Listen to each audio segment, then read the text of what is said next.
Hello everyone, thank you for stopping on my channel.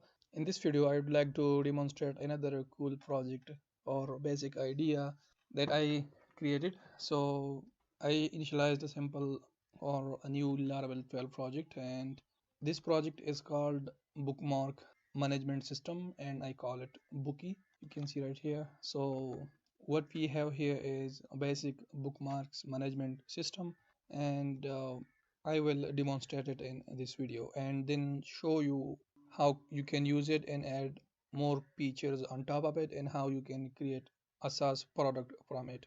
So let me just log into the application. For the authentication UI, I'm using Laravel Jetstream, and I have seeded one user. If you go to database seeder, link to this will be available in the description below as well, so you can check it out. You can see we have one user, and then we have predefined category seeder, which has predefined categories for the bookmarks, and also we allow users to create a custom categories as well. So I'm gonna put in these credentials and log in with that, and the Laravel development server is also running. Okay, so here is the dashboard. This is the logo of Jetstream, and we are using since we are using the authentication of Jetstream, that's why we have the basic features like logout, login, profile management, and dashboard.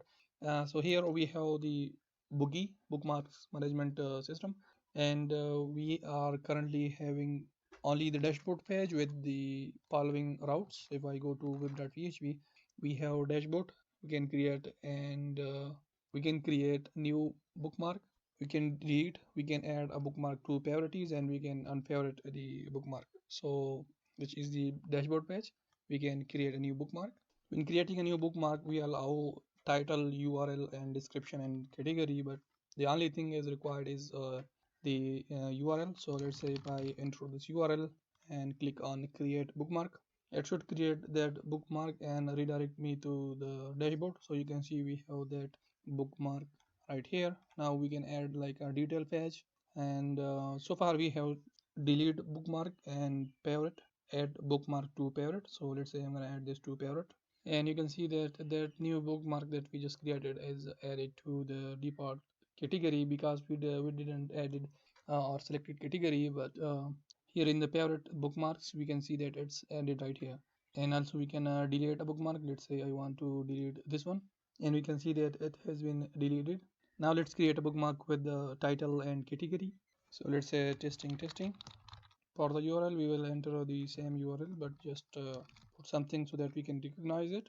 Or description, since we are not displaying it for now, I'm going to just enter testing. And for the category, we have predefined categories available, or we can just create a new category as well. So let's say dummy text. I'm going to click on create bookmark. Oh, seems like it added that bookmark to the testing, the custom category, but instead of the custom category that we created. So let me just fix that bug.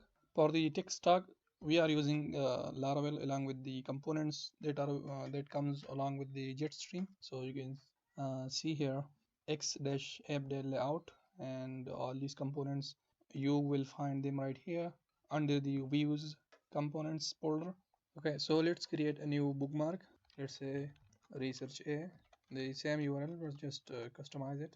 Let's say testing, and for the category we can create a custom category. Let's say researches.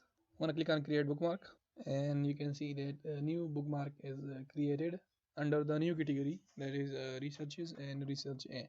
So we can start that as well. So these are the basic features that we have in this category, or I can delete this. Let's delete this old one, and you can see that it has been deleted. Now these are just the basic features that is like a basic skeleton that we have added to this bookmark management system. And if we look at the GitHub repo, I have added a couple of points, or we can say the features that can be added to this. So link to this repo will be available in the description below, and if you want you can check this out. And um, like if you are interested in making it a SaaS product, you can see that I have added it as a SaaS idea. So you can clone it and create a private repo for it, add a couple of features from this, and then you can sell it to other users that need it. So who needs this kind of things? people that are researching online, let's say you got 25 or 30 or 100 pages to look or read through, so you might need to manage those links, right? So bookmarks comes into play in these places. So if you look at my bookmarks, you can see I have a lot of bookmarks, and I can go on and on, and these are really a lot. So the cool thing about using a bookmark manager is that it shows the links properly, like in every place. So let's say you got one thing to look for, and you create a custom category for it, and it shows all those bookmarks right here. And then you can make some of them to like edit them to favorite as well. And there might be already softwares available for this. And also, a cool thing idea would be creating an API and then integrating that into Chrome extension or something like that, or mobile application. So link to this will be available in the description below. Thank you for watching, and I will see you in the next one. And yeah, if you have not subscribed to the channel yet, please do so. That helps a lot.